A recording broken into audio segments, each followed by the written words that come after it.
So today I'm going to show you a session for 9 players, but also going to show you how you adapt that for more players as well.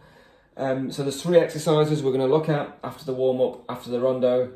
We're going to start with triangle positional play. We're then going to move into a 3v3 plus 3 in the same area, so we're not moving too far. And then we'll go into a small-sided game as well. So the first exercise we're going to do is a triangle positional play drill. So there's 3 teams of 3. So I say we've only got 9 players. So we're going to use a triangle shape today instead of a traditional square shape or hex shape. And we're going to use a triangle to do our positional play drill. So it's 3v3 in the middle, so you've got 3 blues here versus 3 reds. Trying to maintain possession. The yellows on the outside are going to play with the team that have the ball. So essentially it's going to be a 6v3 overload at any time. If we chuck a ball in, so we'll start with the ball. If we're playing to blues straight away, reds have got to press, but we're playing and using the overload to come out and just really think about our position within the triangle.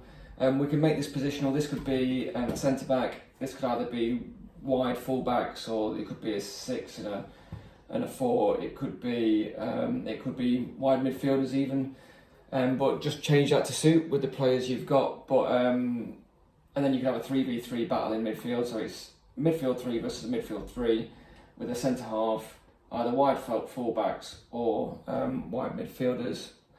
And that's our positional triangle. The things we're trying to work on in here are, like, it's a tight space, so are we maximising the ball? So if he's got the ball here, you can play here, his bumper passes.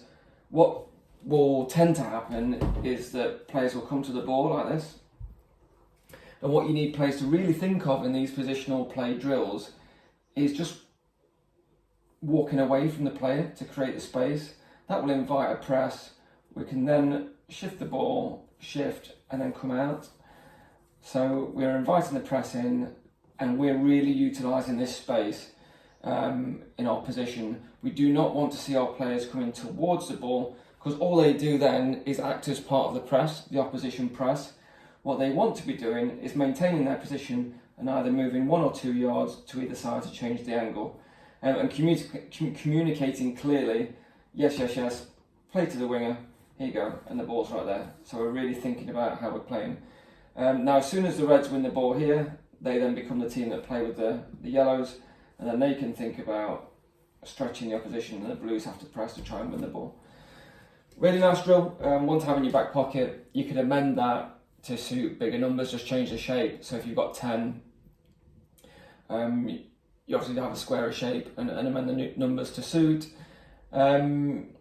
Second drill we're going to go into is, sorry, just before I move on actually, so working 3-minute stints. So these players are going to get tired in the middle, rotate it, so then after 3 minutes the blues go on the outside, say for example the yellows come in, and then just rotate until everybody's had a few goes on the outside. That'll take up 15 to 20 minutes of the session. You could run it for longer if you think it's working well. I then like to evolve this into our second one, which is 3v3 plus 3, which you could say the first drill was, but I want to then work within the boundaries. And make this size to suit, right? So I think I said in a previous video that we all like to work in tight spaces, but if it's not landing, give the players some extra yards and just make it a little bit bigger. And you can always decrease the space as you feel the competency is rising. But this second drill, so say blues are starting with the ball, you pick someone to start in the middle. So we say reds are the team without possession to start with. So blues are playing with yellows until reds win the ball. So if they've won it from blues, blues then become the team that are trying to win the ball. We're still playing in a 6v3 overload, but we're just doing it in more confined space. We're doing it without the angles. We're still trying to find those angles, but we're just seeing if the players can adapt to the new scenario. What you will find in these sort of drills as well, because you might use poles for these, I tend to use poles in these areas. You could cone off these areas here, but sometimes there's not an exact marker, and players are really used to playing in square spaces. So what can tend to happen is players end up just drifting a little bit. Now, I like to punish the players for that, to be honest, not punish, but like just rotate the ball. If someone comes and collects the ball outside the triangle, right, reds are in the middle, now you've lost the ball. Because what it encourages players to do when they're in these weird shapes is you've got to get your head above water. You have to get your chin up and have a look around and be aware of the space and communicate effectively. Or players without the ball have to talk to you and let you know what your position is. So it really, really encourages effective communication and effective just chin up, head above water. Let's have a look around. Let's take my positioning and be composed. So that's the first two exercises. The third exercise, just finish. So that should be another 20 minutes. Just finish with a small-sided game. We've got 9 players, so I would probably do a 4v4 plus 1, to be honest. So we could change the numbers. So we're going to go 4 reds, 4 blues. Just borrow another blue. Come here. 4 blues, and then plus 1.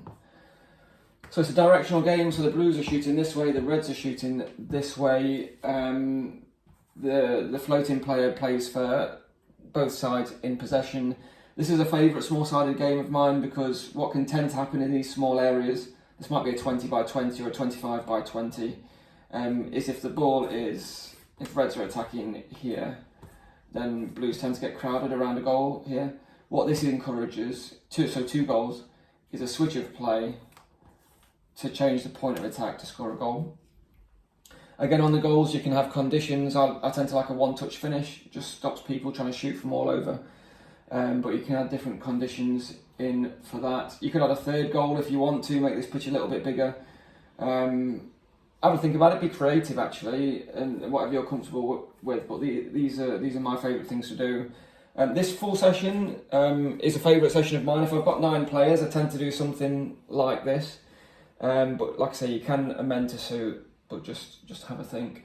Let me know what you think in the comments, and visit jbsoccer.co.uk for more information like this, and give us a follow.